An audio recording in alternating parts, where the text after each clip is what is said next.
Welcome to the Draft Brewery. We are here today celebrating a first place victory after the SPDC 30.05. So I was going to go through some video replays of some pretty interesting matches on a format that is really diverse and one of the best formats, I think, that Standard Pauper has had in a long time. It'll be interesting to see how that changes once Battle for Zendikar comes out. A couple shout-outs are in order here first. Shout-out number 1 to Forley. He won the event, as you could see, last week at SPDC, and only was stopped by me this week. He has a really good deck, and I was talking to him afterwards on how to make it potentially more of a grindy, control-y, less of an aggro type deck, but I still think it could be pretty good. So I'll be looking at maybe trying his deck out too, because I really like it.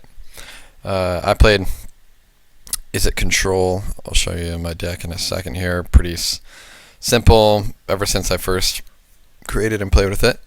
Hasn't changed too much. Other shout out, I think it's John Durkin that's been making the trophies. Not totally updated here to 30.4, but we've got some sick ones for the Exiler token Izzet Control, mono red bullying deck, and a proxy to the power exclusive from Johnny in a Bucket. So just really cool pictures. So thanks for making those trophies. And lastly, shout out to my friend Tom Martell, who's won the WMCQ to play on the USA national team. Had that streaming in the background while I was winning our little event here. So congrats to him and good luck in the future for that. So let's look at the deck. So this is the deck. It doesn't really have too much going on different than what it used to. It's basically built around, see if we can get this sized up here. Boom. It's built around Treasure Cruise. Every time I play a deck in this format without Treasure Cruise, I pretty much regret it. So I'm trying to make almost all my cards hit the graveyards, which is why I play Traveler's Amulet as the 23rd land to act as an Evolving Wilds. I previously didn't run any Radiant Fountain in this deck, but I figured the mana was good enough that a couple was fine. Really need double blue for turn 2 some of the times, and early red or sometimes double red to play 2 spells in a turn.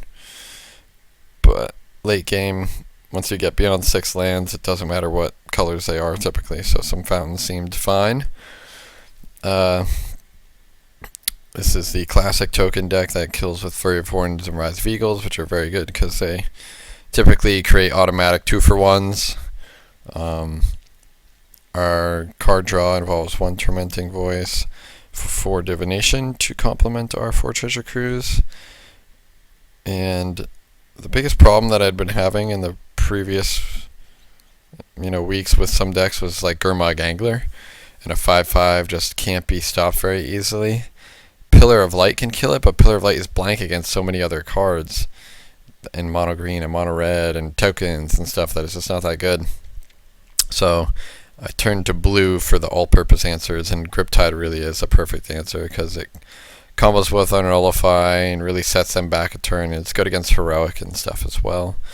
And I like to maximize on our cheap interaction, 4 Lightning Strike, 4 Magma Spray, and 1 Fiery Impulse as the 5th Lightning Strike or 5th Magma Spray, however you look at it, whichever part is more important. Voyage's End is just another way to have a Griptide style effect against aggressive decks. A couple Anticipates.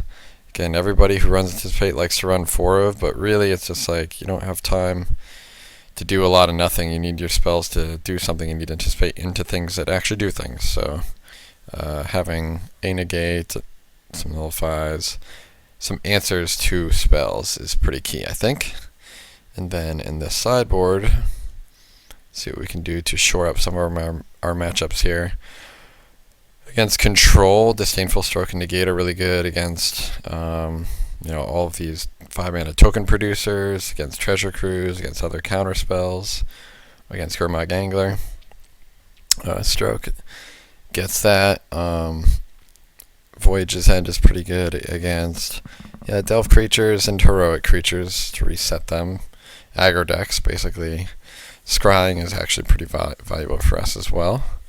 Cold Barrier to gum up the ground against tokens and aggro decks.